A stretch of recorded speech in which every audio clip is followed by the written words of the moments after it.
Lower level से करीब करीब 2000 पॉइंट की थोड़ा सा कंसोलिडेट कर रहा है। तो हल्का कंसोलिडेशन, और कंसोलिडेशन तो हेल्दी होता है जब एक तरफा तेजी दिखाता है मार्केट, जो पिछले हफ्ते हमने देखी है। लेकिन वायदे बाजार की ट्रेड्स किस तरह की से पोजीशनड है? वीरू, आफ्टरनून, स्टॉक स्पेसिफिकली क्या स्थिति देखने को मिल रही है? Good afternoon Harshita, good afternoon. और हाँ, जब इंडेक्स एक रेंज बाउंड अगर आप देखें सेशन में जा रहा है तो स्टॉक स्पेसिफिक मूव अच्छे हैं, इसमें कोई राय नहीं। टाटा मोटर्स ने आज मूड सेट किया है हर्षिता, और टाटा मोटर्स लीड लेता हुआ in terms of OI gain. याद रखिएगा, ऑटो में सबसे स्ट्रॉन्ग बिल्डअप है आज। टाटा मोटर्स लगभग 14%, मारुति 11% और साथ ही साथ हीरो मोटोकॉर्प 3% का बिल्डअप देखा गया। सबसे स्ट्रॉन्ग लॉन्ग बिल्डअप आज टाटा मोटर्स में है हर्षिता। उसके बाद जिस स्पेस में आई थिंक मैं ये बात नोटिस कर रहा हूँ, गुरुवार सेकेंड हाफ से post policy, Godrej properties, DLF, Oberoi realty, ये 3 स्टॉक फ्यूचर्स जिसमें एक सब्सटेंशियल ओआई एडिशन हुआ है। और एक और चीज़ अगर आप इस वक्त देखें तो वो real estate ancillary like astral और पॉलीगैप, ये 2 स्टॉक फ्यूचर्स और ऐसे हैं जो कि अपनी तरफ एक सिग्निफिकेंट ओआई देख रहे हैं। और पीएसयूज में ओएनजीसी और एक पीएफसी आरईसी, इसका कॉम्बिनेशन बहुत स्ट्रांग है आज, अच्छी तरीके से मूव करता हुआ करीब करीब 11%, 8% और 4% का ओआई बिल्डअप है। लेकिन अगर आप मुझसे पूछें, आई मीन सस्टेनेबल, सिर्फ not exactly a news driven, but जिस स्पेस में सबसे स्ट्रांग लॉन्ग बिल्डअप एक पिछले 7-8 दिन का ट्रेंड बन रहा है हर्षिता, वो है सीमेंट। आज भी अगर आप इस वक्त सीमेंट स्पेस को देखें, सबसे स्ट्रांग लॉन्ग बिल्डअप है।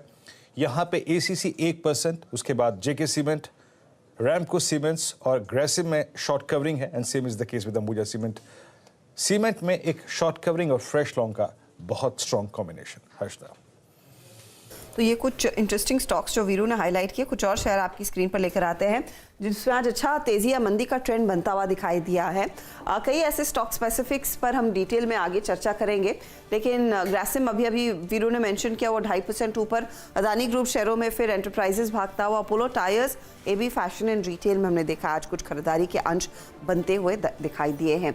इसके अलावा बजाज फाइनेंस पिछले हफ्ते थोड़ी तेजी दिखाने के बाद 1.5% नीचे। एशियन पेंट्स, आईडीएफसी और पेट्रोनेट एलएनजी में आज हमने देखा है कुछ मुनाफा वसूली के अंश साफ तौर से बनते हुए दिखाई दिए। तो ये कुछ स्टॉक्स हैं जहां पर हमने देखा है क्लियर कट थोड़ा बहुत प्रेशर और तेजी आती हुई दिखाई दे रही है। लेकिन सेक्टोरली ऑफ कोर्स रियल एस्टेट का ही दिन आज साबित होता हुआ साफ दिखाई दे रहा है। उस पर आगे डिटेल में बातचीत भी करेंगे, लेकिन हमारे साथ हमारे जानकार अब तैयार हैं अपनी राय देने के लिए। फंडामेंटल्स पर हम शरद अवस्थी से डिटेल में बात करेंगे। टेक्निकल कॉल्स के लिए प्रकाश काबा, मानस जायसवाल, राजेश सातपुते, विकास सालुंखे और साथ ही साथ हमारे साथ शिल्पा रावत जुड़ गई हैं।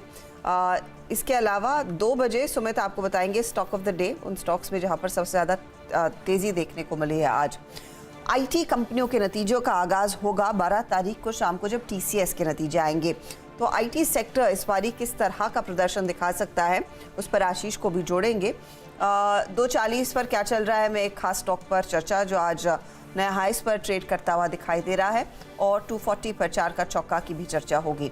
शिल्पा राव देंगी सस्ता ऑप्शन, मानस से जानेंगे एफनो का सुपरस्टार, विकास देंगे चार्ट का चमत्कार, मिड कैप फंडा लेंगे शरद अवस्थी से। 250 पर मार्केट बिग वॉइस में एलेक्सा इक्विटीज के डायरेक्टर दीपन मेहता हमारे साथ जुड़ेंगे। चलिए फिर एक काम करते हैं, अपने एक्सपर्ट्स को जोड़ना शुरू करते हैं। इस समय बैंक निफ्टी डे लो पर और एक सेकंड राउंड ऑफ सेलिंग अब स्टार्ट हुई है।